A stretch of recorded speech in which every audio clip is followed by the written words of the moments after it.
خدا خدا ہے، لم یکن لہ کفوا احد، اس کے برابر کوئی نہیں، لیس کمثلہ شیء، خدا کی مثل کوئی نہیں، ٹھیک، اس کا نہ کوئی شریک، نہ اس کے برابر کا، نہ کوئی اس کا معاون، نہ کوئی اس کا مددگار، نہ وہ کسی کا محتاج، ساری کائنات اس کی محتاج۔ نبیوں ولیوں کو جو کچھ ملا خدا کے دینے سے ملا، خدا نہ دیتا تو ایک ذرہ نہ ملتا، خدا نے دیا تو انا اعطیناک الکوثر، خدا نے دیا تو انا اعطیناک الکوثر، خدا نے دیا تو عیسیٰ علیہ السلام کہتے تھے کہ میں مردے زندہ کر دیتا ہوں،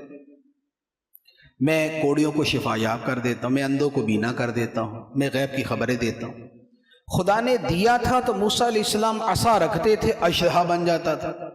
70,000 سام کھا گیا وہ، لیکن خدا نے دیا، خدا نہ دیتا تو کچھ نہ ہوتا۔ تو اب جب بھی عظمت و شان کا بیان ہوگا تو یہی ہوگا کہ خدا کے دینے سے، خدا کے دیے بغیر نہیں۔ خدا خالق کل، مالک کل، قادر مطلق ہے۔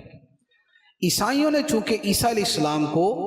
خدا کہا، خدا کا بیٹا کہا، تو اللہ تعالیٰ نے اس کے جواب میں فرمایا لَقَدْ كَفَرَ الَّذِينَ قَالُوا إِنَّ اللَّهَ هُوَ الْمَسِيحُ ابْنُ مَرْيَمَ، بے شک ان لوگوں نے کفر کیا، وہ لوگ کافر ہو گئے جنہوں نے کہا کہ مسیح ابن مریم ہی اللہ ہے، وہ لوگ کافر ہو گئے جنہوں نے کہا کہ عیسیٰ ہی اللہ ہے، وہ لوگ کافر ہیں۔ قل فمن یملک من اللہ شیئا ان اراد ان یہلک المسیح ابن مریم وامہ ومن فی الارض جمیعا، فرمایا کہ اگر اللہ چاہے تو دنیا کی ساری مخلوق اور حضرت مریم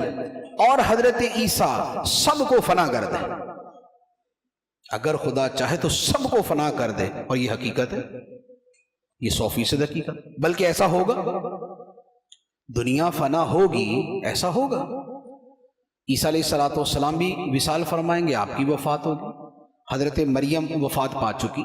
قیامت آئے گی، ایک مرتبہ فنا کیا جائے گا۔ تو فرمایا اگر اللہ چاہے تو سب کو فنا کر دے، وَلِلَّهِ مُلْكُ السَّمَاوَاتِ وَالْأَرْضِ وَمَا بَيْنَهُمَا يَخْلُقُ مَا يَشَاءُ وَاللَّهُ عَلَى كُلِّ شَيْءٍ قَدِيرٌ، آسمان و زمین اور اس کے درمیان کی ساری بادشاہت اللہ کے لیے، وہ جو چاہے پیدا کرے، اور اللہ ہر شے پر قادر ہے۔ یہ ہے خدا کی شان، یہ خدا کی شان۔ اب خدا آگے عطا فرمائے تو چاہے تو ہوائیں حضرت سلیمان علیہ السلام کے اختیار میں دے دے، جدھر لے جانا چاہے لے جائیں، چاہے تو پرندے حضرت داؤد علیہ السلام کے لیے مسخر کر دیں، چاہے تو حبیب علیہ السلام کو اتنا اختیار دے دے کہ بادلوں کو اشارہ کرے تو برسیں، اشارہ کرے تو بند ہو جائیں، لیکن خدا کے دینے سے خدا نہیں مان سکتے، خدا نہیں مان سکتے۔ اسی لیے علامہ بوصیری رحمۃ اللہ علیہ کا شعر ہے، وہ فرماتے ہیں کہ دع مدعتہ النصارى فی نبیہم واحکم بما شئت مدحا فیہ واحتکمی، کہ وہ نہ کہو جو عیسائیوں نے اپنے نبی کے بارے میں کہا۔ علامہ بوصیری قصیدہ بردہ میں فرماتے ہیں کہ اے لوگو وہ نہ کہو جو عیسائیوں نے اپنے نبی کے بارے میں کہا کہ ان کے نبی خدا ہیں یا خدا کے بیٹے، یہ نہ کہو۔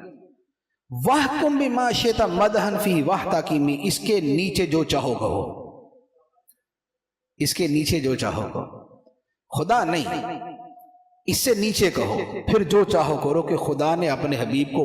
اتنی شان عطا فرمائی ہیں کہ لا يمكن الثناء كما كان حقه، بعد از خدا بزرگ تو یہ قصہ مختصر کہ یا رسول اللہ آپ کی وہ شان بیان ہو ہی نہیں سکتی